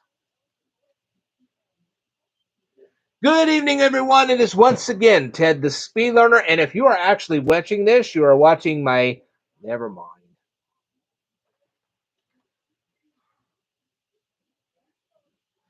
Okay, let's try that again. The tripod was falling apart.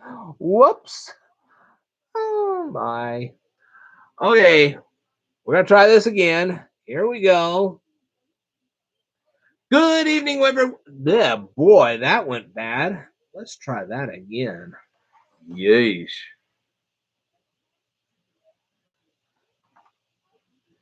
I almost wish I had one of those little clickers. I could just click it and say, hey, take 300. Who knows? Anyway, just don't call me in the morning. Anyway, let's go on here. Good evening, everyone. It is once again Ted the Speed Learner, and you're watching me at an angle right now because I'm doing a live stream at the moment, and I have said this probably several times before. My laptop is right over here, and I'm now going to continue my review of Danica Mckellar's book. That's right, Danica Mckellar's book, Math Doesn't Suck. And we're going to go on with this. We're going to discuss organic chocolate, measurement conversions, and childcare. Confused yet? You're like, what does any of this have to do with mathematics at all? Or each other, for that matter. In this particular chapter of Math Doesn't Suck, Danica Mckellar discusses converting decimal numbers into fractions. Is there an easier way to help children learn this topic? I think there is. I will start by placing platform shoes on my feet and grabbing my polyester suit out of my closet. Does anyone here remember disco line dancing? Or for you country music fans, do you remember country line dancing? In the most basic terms, the concept is the same. You are either dancing to the left or dancing to the right. Get it? That's why they call it line dancing. Okay. In this case, as you take a step to the left or to the right, you're going to add a 0 to a number. Okay, and I'm going to show you exactly how that works. Here's how this one works. Okay, we're going to start with a number. Whoops. That's better. We're going to start with the number 100. Then we're going to put 10. Then we're going to put 1. And then we're going to have 1/10, 1/100th, and 1/1000. Take a look at that lovely illustration right there. Okay.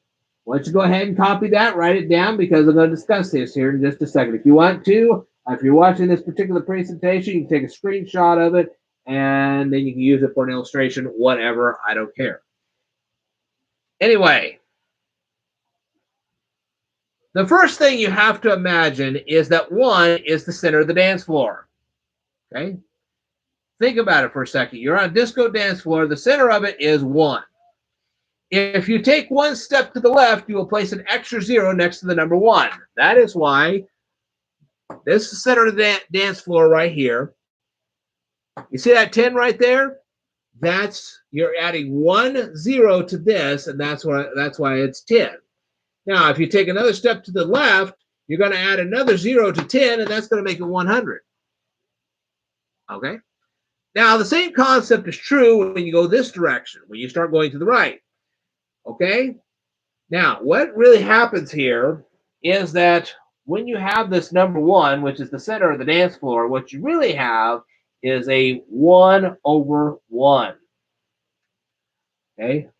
You have a fraction where 1 is the numerator and the denominator.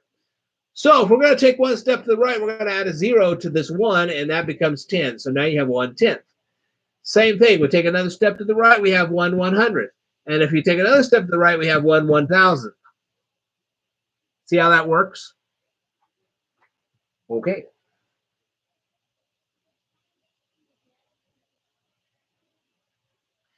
And the reason why this works so well is that this number here is 10 times less than this number. This number here is 10 times less than this number. And this number here is 10 times less than that number. That's how it works.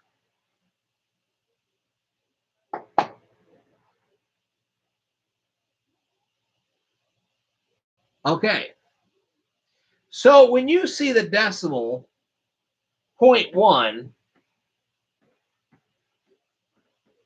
I'm going to show you this real quick. If you see the decimal, if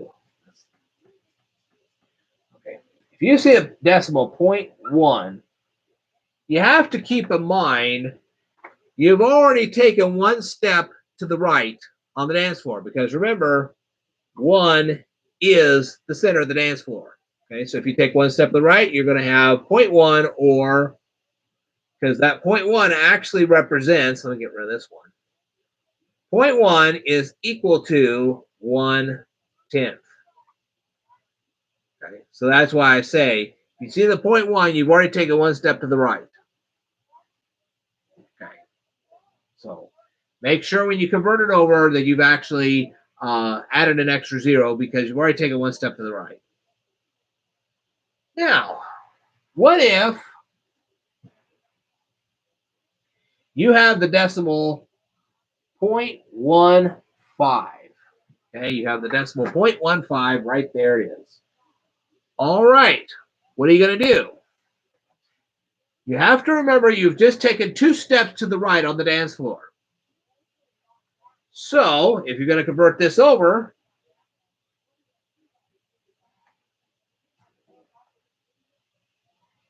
what you're going to do is you're going to have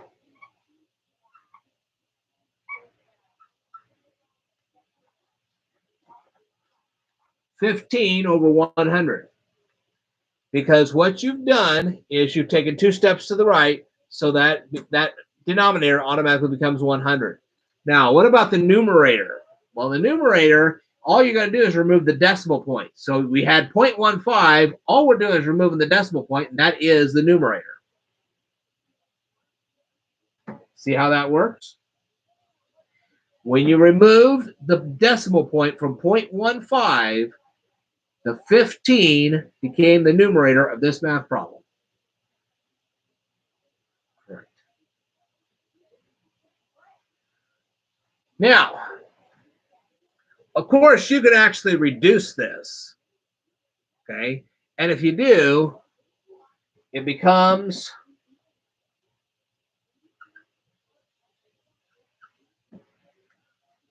15 over 100 actually becomes 3 over 20.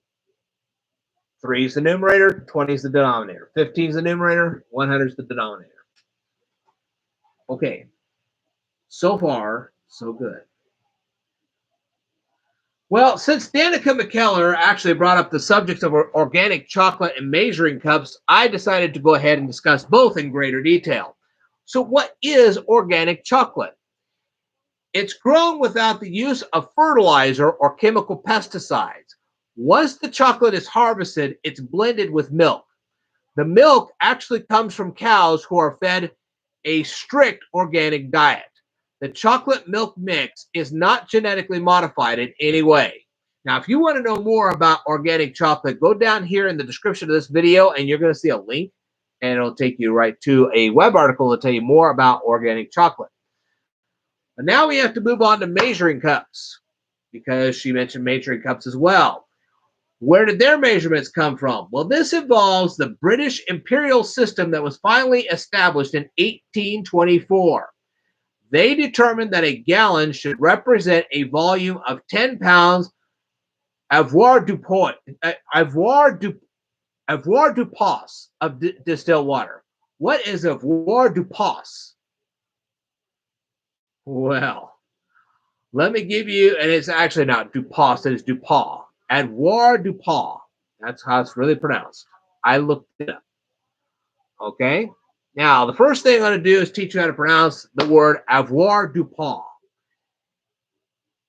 The word avoir, I actually will have a hyperlink down here in this description box that will take you to a video that will help you pronounce the word avoir. It's a French word. Okay? And this particular French word means to have. It's an actual verb, okay? Now, if you combine the word avoir and do, which you should know how to pronounce do, okay? And you think of a puppy's paw, okay? Avoir du paw. That's how you pronounce it. Okay. So anyway,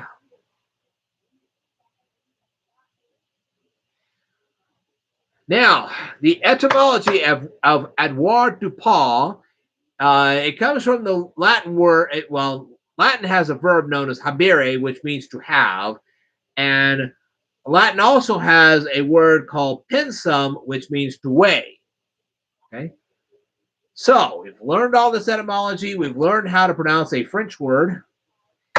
What is distilled water?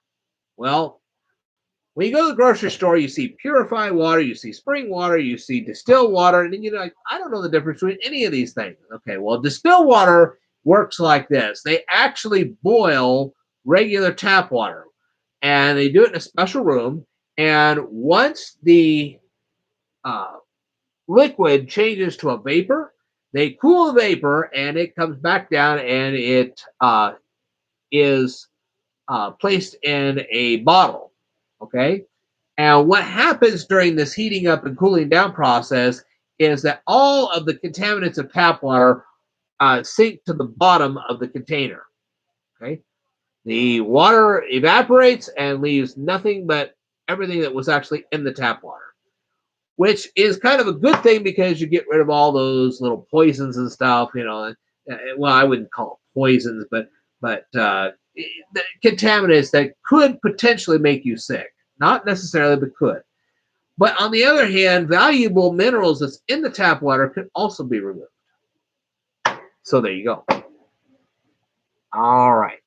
So if you're going to drink distilled water on a regular basis, I would highly suggest getting yourself a very healthy diet. Otherwise, there are some minerals that you may not get in your body because you're not drinking tap water. All right. For information about distilled water, there is a hyperlink down here. You can go ahead and click it, and there you go. So, we were talking about Edouard Dupont. These measurements, like pint, quart, and even cups, were derived from the measurement of Edouard Dupont. If you want to know more about imperial measurements, you can read this web article. There's a link down there in the description below. Okay, are you ready to finally learn some more mathematics, or do you want me to go ahead and do some etymology and some history lessons? Yeah, well, okay. Anyway, obviously you are. After Danica Mckellar discusses ordinary decimal to fraction conversion, she starts a discussion on the topic of childcare. Why does she do this? Well, I'm presuming, and I may be erroneous on this, and if I am, I apologize well in advance, but it appears to me like she thinks that young ladies, when they get their first job, it's probably somewhere in some kind of babysitting. I hate to disagree with that, but a lot of times young ladies, their first job is something else like retail or whatever. They don't necessarily just automatically go out and do babysitting to earn money. They can, but that doesn't mean that they probably will. So anyway, if I'm wrong about this, if I'm wrong about my presumption of Danica Mckellar, I apologize in advance. So there you go.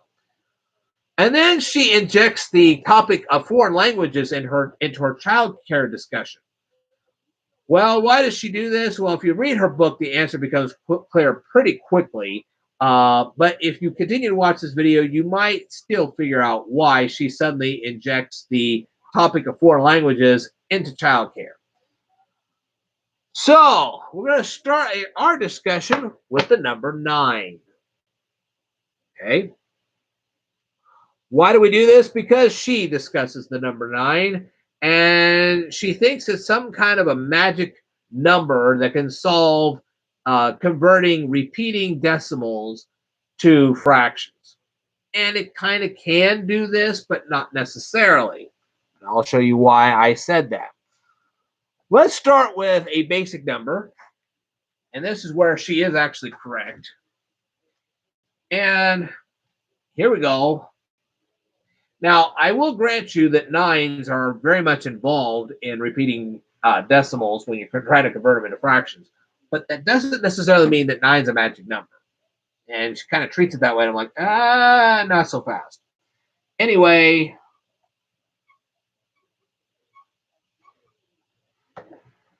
take a look at that number, 5555. Now, we're going to say, because we're going to put a line across there, that this number just keeps repeating and repeating and repeating and repeating forever. Okay? So here's what we're going to do.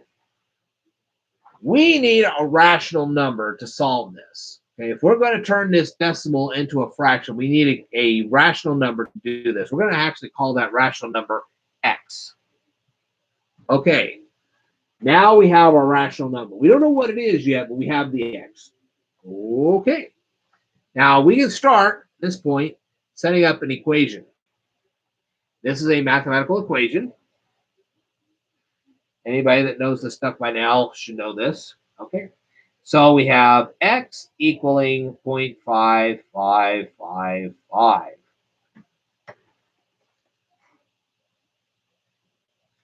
All right, we know right now that this 5555 is a repeating number. We already know that, okay? Since there are no other numbers in the decimal number, the repeating decimal number obviously is 5 because 5, 5, 5, 5, 5, so on and so on. What should we do next?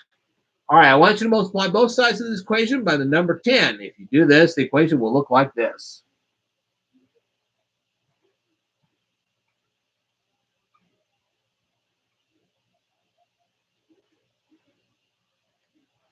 All right, there's your other equation. Now, what are we going to do with this? Okay. We're going to form a much bigger equation. And I'm going to show you why in just a minute.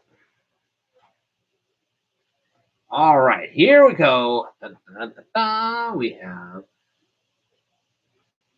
all right, here we go. Minus like this. And then we have, there we go. All right. There we go. Here we go.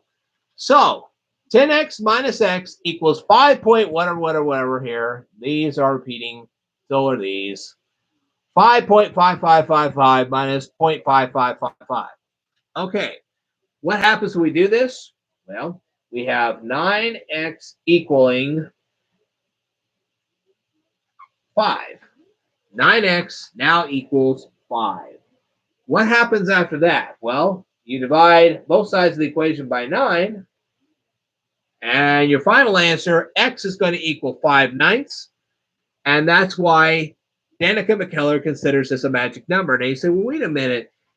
Why isn't it a magic number? Well, there's a reason for that. And I'm going to get into that right now because I'm going to show you a different equation and show you why 9 is not as magical as she'd like to have you think it is. All right. So let's go down here. Let me give you a number. We're going to start with the number 2.0454545. Just like that. Now keep in mind that the 454545, that's the repeating part of the number. That 0 doesn't repeat anything. Okay. Now, what do we do about this? anyway, what we're going to do is we're going to set up an equation. We're going to take that 2.0454545. We're going to multiply it by 1,000. So we're going to have one equation where we got 1,000x equaling 2045.454545. Okay, that's our first equation. Okay, now we're also going to have an equation where we have x equaling 2.0454545. We always use the line to say that that's a repeating number. That's what that line actually means. It says, hey, everything underneath this line is a repeating number. Okay, now the thing is, you could try to solve this right now, but we're not going to do that. We want all the repeating numbers on the opposite side of this equation. So here's what we're going to do. We're going to divide both of these equations, both sides of this equation by 100.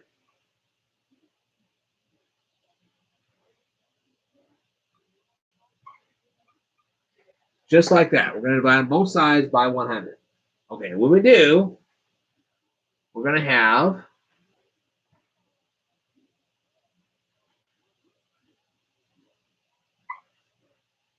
10x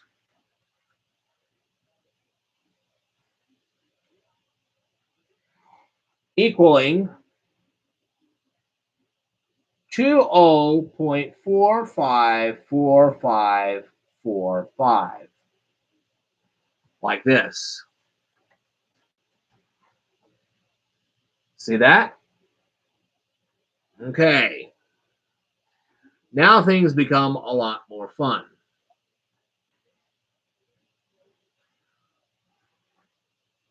All right. Well, did that wrong. Well, that wasn't really all that wrong, but we'll have to multiply this first equation now by 1,000 to make this work. So we're going to multiply the smaller equation by 1,000, and we'll take that decimal point out.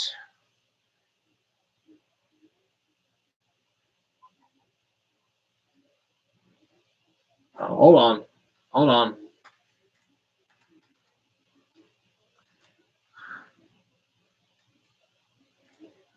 Okay, so we took the smaller equation, we multiplied it by 1,000 on both sides, and now we got, let's take that out.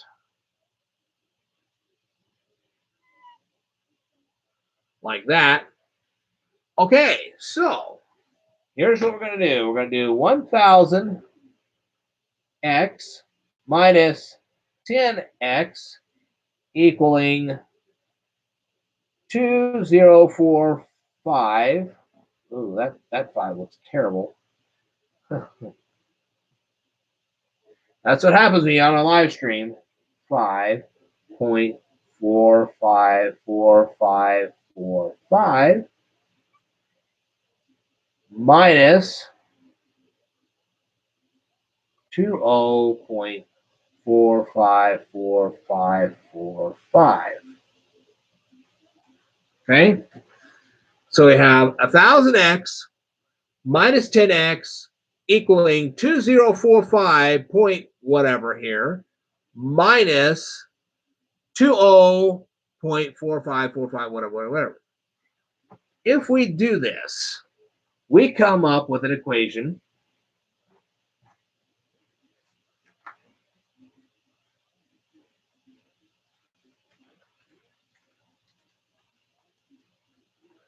we finally come up with an equation of 990x equaling 2025. If you divide both sides of the equation by 990,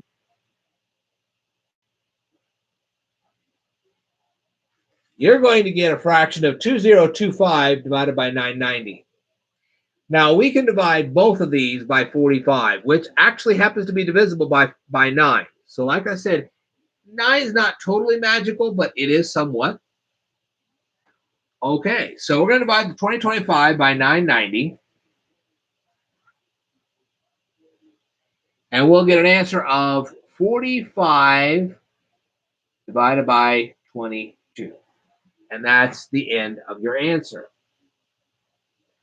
Okay, so Danica Mckellar's math doesn't suck trick with the magic nines doesn't always work the way that she says it does, but it works to some degree. So it is kind of a magical number. It's just not as magical as she'd like to make it out to be.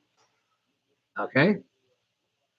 So after she discusses repeating decimals, she presents a lesson in astrology. I skipped all that. Why? Because anyone who has watched me on a regular basis would automatically know that I have no interest in astrology, period. So I won't even get into that. Anyway, in the next lesson, let's see what we got here. Let's see.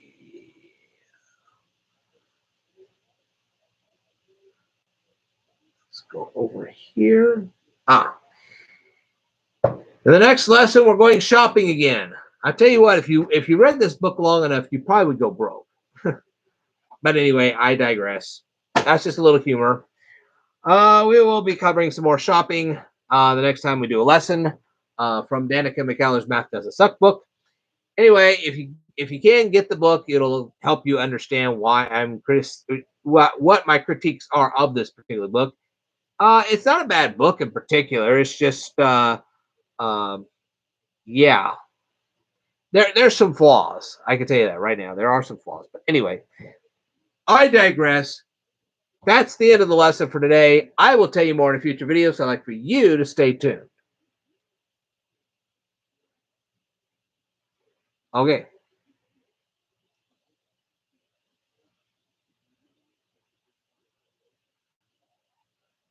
Hello, Molly. How's it going? I'm glad to see you here. We're going to do 2 more videos, and then after that, I'm going to be done for tonight. So, but I really wanted to thank everybody who has tuned in for this, because you guys have really done well, and I'm very thrilled about everything that's happened here tonight. Really, it's just so wonderful. Anyway, we are going to do some more reviews of some videos. Good evening, everybody. Is once again Ted the Speed Learner, and tonight we're going to review 2 videos that were posted by Survival on a Budget Made Easy. But before I get into them, I would like to tell everybody that I have just recently, within the past few months, I actually published a 5th Kindle book. If you are interested in my Kindle book entitled Did You Remember Everything, please let me know. I will send you a link, and you can go ahead and purchase it. It's only $5. Please take a look at it. In the meantime, let's get into this. Survival on a Budget Made Easy actually uploaded 2 videos. He actually uploaded a lot more than that, but he uploaded these 2 videos, which I'm going to review right now. First one is how to season a cutting board. Alrighty, I had a few questions about this particular video and one other, and let me go ahead and start asking the questions. Do you prefer bamboo cutting boards or cutting boards that are made from a different type of wood? And what are the weights of the 2 boards? I'd like to know that. It looked like you had a barrel of fun trying to put that olive oil on there. I hope everybody watches the video because you'll learn a lot about how wood works and why you should do what Survival on a Budget Made Easy tells you to do, because it's very important. Anyway, let's go to a slightly more interesting video. This one is from the Crow Cemetery. Apparently, it's in Gleason or Glenson. I don't know how that's pronounced. I hope you tell me that in your response to me. It's in Indiana. Alrighty, and I watched it too, and I had a few more questions about it. Did you see any wildlife while you were there? And I noticed there were sirens in the background. I hope nothing serious was happening at the time. Which headstone was the largest one you saw there? And which one was the smallest? What type of stones do you think these headstones were made out of? And I kind of wonder who made those headstones. Feel free to leave the answers to any and all these questions down here in the comments below. And if you happen not to be Survival on a Budget Made Easy and you're watching this video right now, I hope you go over to Survival on a Budget Made Easy's YouTube channel, check out all of his videos, comment on his videos, rate his videos, subscribe to it if you'd like, and make sure that you tell him that the Speed Learner sent you. All right, I will tell you more in a future video, so I'd like for you to stay tuned. Okay. Woo. Anyway, last video for tonight.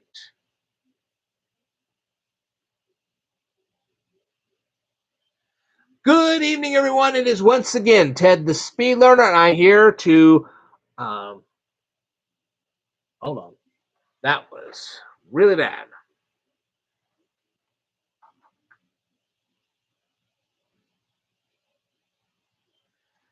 Good evening, everyone. It is once again Ted the Speed Learner, and I am here to review a couple of videos that were uploaded by the beautiful Goldenhour.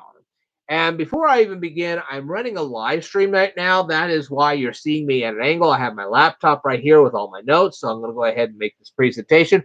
I'd also like to make a brief mention that I recently published a 5th Kindle book. It is entitled, Did You Remember Everything? If you want the link to that, please let me know. I'll give it to you. It's $5. Please read it. Anyway, let's go on because I watched both of your videos that I'm going to cover here tonight, and I had a few questions about them. So I hope you'll take the time to answer them, which I know you will. All right, the first video is entitled Growing Cherry Tomato, Giant Beefsteak Tomato, and Basil from Seeds Indoor on April 7th, 2021. Where did you purchase the plants? Did you give them any plant food? And if so, what kind? Are you protecting your plants from the potential last freeze of the year? I have to say to you right now that sometime this week, we're going to probably have our last freeze here in Illinois. I don't know how it is in your area, but I tell you what, it's going to get dang cold for about a week. So I just want to let you know that. Let's see. Now, the next video that you uploaded was beautiful pink and purple flowers in a vintage vase during Goldenhour. What species of flowers are in this particular video, and how large is this vase? It looks nice. Now, you said something about it being a vintage vase.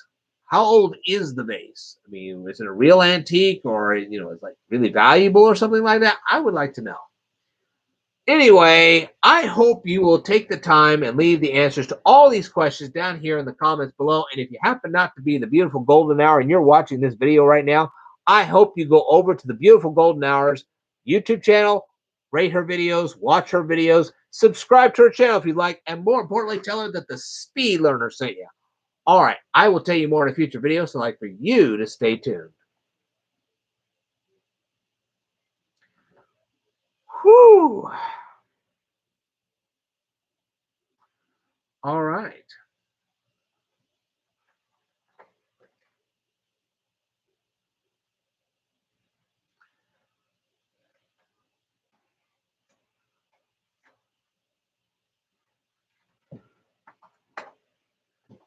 What did you guys think of my whole presentation tonight? Did you really learn some good stuff? I really hope you did, because that was the whole idea. I know I do some fun stuff around here, but I also want you to learn something. And I hope that as you have watched this whole presentation, you've learned how to properly conduct an academic debate. And more importantly, you've learned some research. You've learned about Roman forums, honor challenges, you name it. I have taught a lot of material here tonight, and I hope you guys learned all that. Anyway, I hope you also enjoyed my presentation of Math Doesn't Suck. And I wanted to thank each and every one of you tonight for tuning in and watching this. This has been wonderful. I have never been more overjoyed than I was tonight. So, any comments, questions, anything? Gloria Ann Rose, I'm not sure who you are, but good job. It was really great, and have a great night. Thank you very much. I really appreciate that. I really do. Thank you. Anybody else? Comments, questions, anything? Maybe what you learned tonight? I always look forward to seeing people actually learning something. And they're not just watching me, they're actually learning something, which is very valuable to me. I just hope, you know.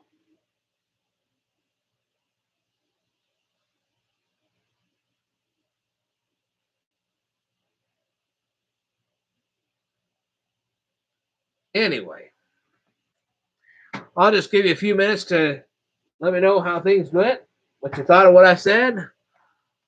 I'm thrilled that I was here tonight. I really had a good time. I taught you guys some. I hope I taught you guys something valuable. Whew. When will I run my next live stream? I can't tell you that. I don't know because my schedule this week was really kind of low. I didn't have whole lot of hours, that kind of thing. But now that I'm going to start doing lawn mowing and everything else, I just don't know. I'm still trying to get this PTCB on a budget done because I know you guys will want to read that. This particular book, the PTCB book, will be $20.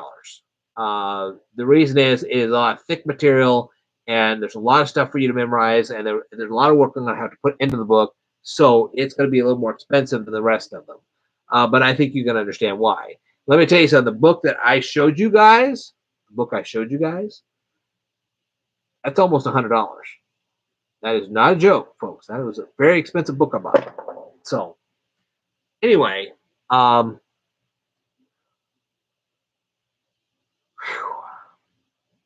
any other questions, comments, anything else? As usual, these live streams will be up forever, so whenever you want to check them out, please do. I am always welcoming comments or whatever. Please let me know what you think and what direction you're going. If you need any assistance, please let me know. I'd be more than happy to help you guys out.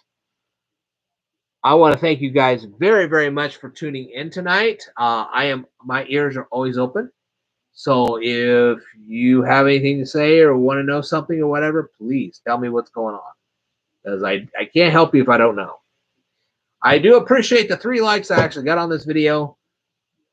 All right. I will tell you more in a future video, so I'd like for you to stay tuned.